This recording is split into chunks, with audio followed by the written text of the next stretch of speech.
안녕하세요. 생각을 바꾸면 삶이 바뀝니다. 담비 같은 방송 감회에 오신 여러분을 환영합니다. 지금 우리는 우리의 생각의 이 바탕이 되는 창조론과 진화론이 지닌 관점의 차이에 대해 함께 생각해 보고 있습니다. 오늘 이 시간에는 이 죽음에 대한 두 관점의 차이를 살펴보려고 합니다. 스티브 잡스가 스탠포드 대학에서 했던 연설문에 보면 죽음에 대한 이 진화론의 기본 관점을 짐작해 볼 수 있습니다. 아무도 죽음을 피할 수 없었습니다. 그리고 그렇게 되어야만 합니다. 왜냐하면 죽음은 삶이 만든 최고의 발명이기 때문입니다. 죽음은 새로운 것이 헛 것을 대체할 수 있도록 만들어 줍니다. 이처럼 스티브 잡스는 죽음에 대해 옛 것이 사라지고 새로운 것이 오도록 하는 최고의 발명이라고까지 말했는데요. 이것이 죽음에 대한 진화론의 기본적인 관점일 것입니다. EBS 통찰이라는 책에 보면 집단적 죽음이라 할 수 있는 이 멸종에 대해서도 이렇게 말합니다.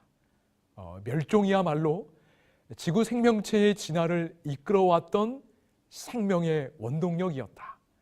역설적으로 들리겠지만 지구상의 생명이 끊임없이 이어지게 해줬던 사건이 바로 멸종이라는 메커니즘이었다. 이처럼 진화론적인 관점에서 바라본 죽음은 본래 자연의 일부분이며 진화를 위한 메커니즘으로 작용해 왔고 앞으로도 그렇다는 것입니다. 그렇다면 창조론은 죽음에 대해 무엇이라 말할까요? 고린도전서 15장 26절 이렇게 말합니다. 맨 나중에 멸망받을 원수는 사망이니라. 사랑하는 사람을 빼앗아가는 죽음, 이 죽음에 대해 성경은 원수라고 말합니다. 여러분, 이게 맞지 않을까요? 더욱이 이 죽음은 계속되는 것이 아니라 마침내 죽음 자체가 사라질 때가 있다고 약속합니다. 그럼 왜 원수인 사망이 존재하게 되었는가? 성경 로마서 5장 12절입니다.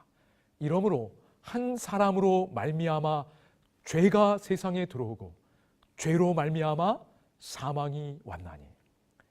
사망은 본래 있던 것도 아니고 첫사람 아담의 죄의 결과로 들어오게 되었다고 말합니다. 그 전에는 이 땅에 죽음이라는 것이 결코 없었습니다. 자, 죽음에 대해 서로 화해할 수 없는 이 두 가지 관점 중 여러분은 어느 쪽을 선택하기 원하시나요? 죽음에 대한 성경의 관점의 가장 중요한 특징은 죽음을 이 죄의 문제와 매우 밀접하게 연결시키고 있다는 점입니다. 그래서 이 죽음에 대한 창조론의 관점을 좀 더 이해하기 위해 성경이 말하는 이 죄가 무엇인지 생각해 보겠습니다. 제 아내와 아이들이 몇 가정과 함께 한 공원에서 평화로운 한때를 보내고 있습니다. 공 하나 가지고 여러 아이들이 함께 재미있게 노는 모습도 보이고 참 행복해 보입니다. 이때 저는 출장 중이었기 때문에 이곳에 함께 있지 않았습니다. 그런데 공원에 갔던 다음 날 제가 집에 왔을 때 제 큰 아이가 저를 보자마자 전날 공원에서 축구했던 경험을 이렇게 말했습니다. 아빠, 내가 이겼다요? 자신이 이겼다는 것을 아빠한테 무척 자랑하고 싶어 했습니다. 그런데 이야기를 들으니 그날 제 큰 아이가 공을 이렇게 빨리 몰고 다녔는데 3살 어린 한 동생이 제 아들을 따라잡을 수 없어서 속상해하며 울었다고 합니다. 자, 좀 전에 보았던 공놀이 하는 사진 다시 한번 볼까요? 평화로워 보이지만 사실 보이지 않는 곳에는 평화를 깨는 요소가 내재되어 있었던 겁니다. 그게 뭐지요? 자, 이런 말씀이 있습니다.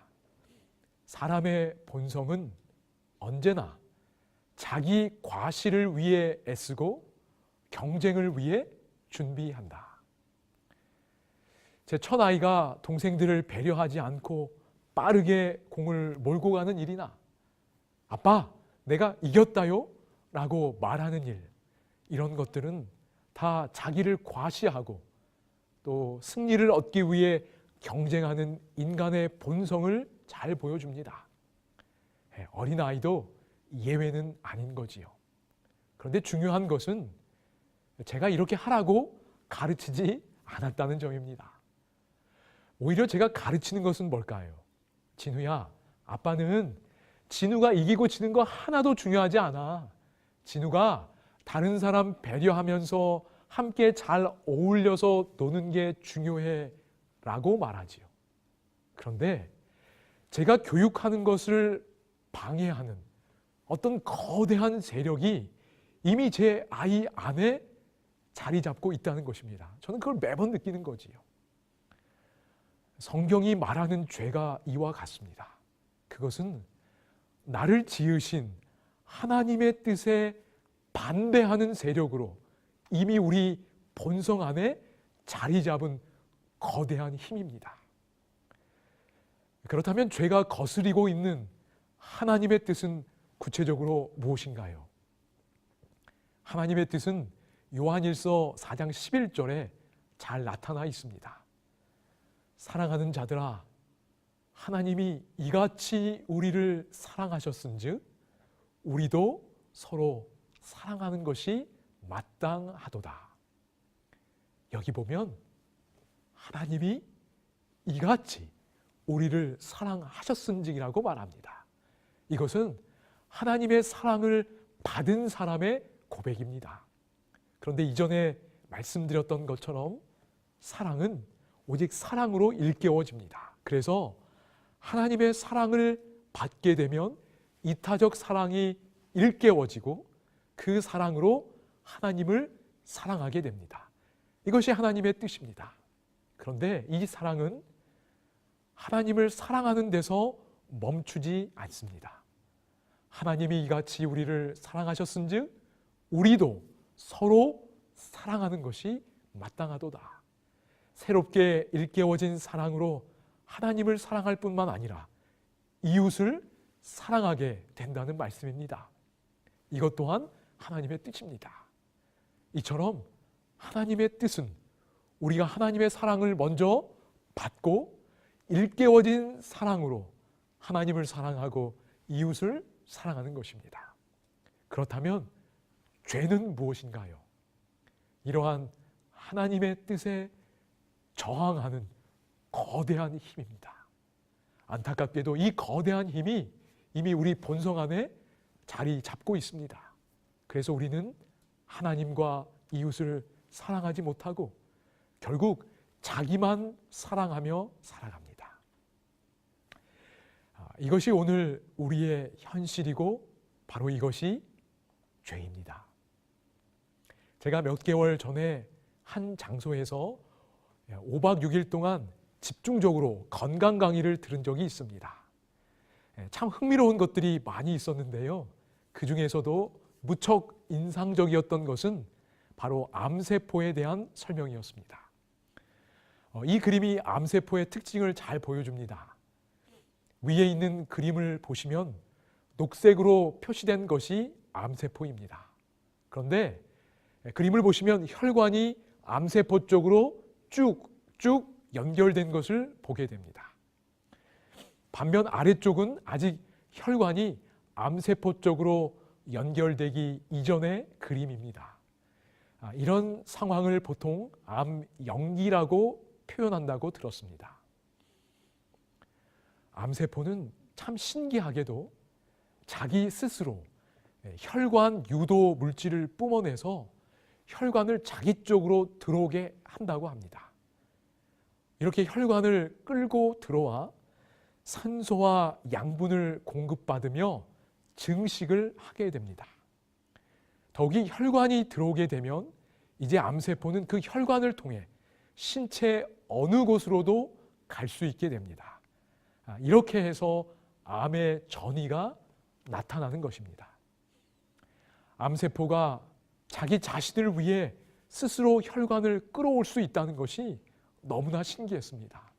그래서 제가 손을 들고 질문했습니다. 암세포만 이렇게 하는지 아니면 다른 세포도 이렇게 하는 게 있는지 말이지요. 여러분, 대답은 무엇이었을까요? 오직 암세포만 이렇게 한다고 했습니다.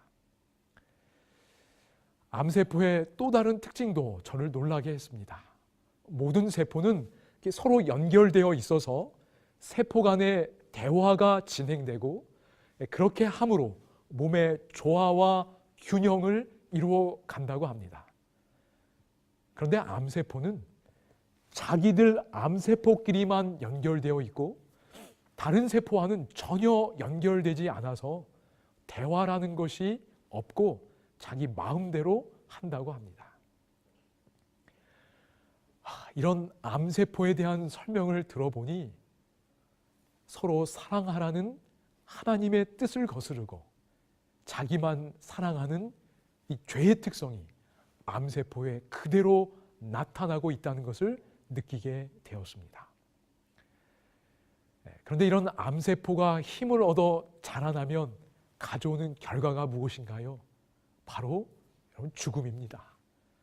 그래서 성경도 암세포와 같은 죄로 말미암아 사망이 완난이라고 말한 것이지요. 그래도 우리에게 희망이 있는 것은 이 죄라는 암에서, 이 이기심의 암에서 우리를 고쳐주실 수 있는 의사 선생님이 있다는 것입니다. 마가복음 2장 17절에서 예수님은 이렇게 말씀하셨습니다.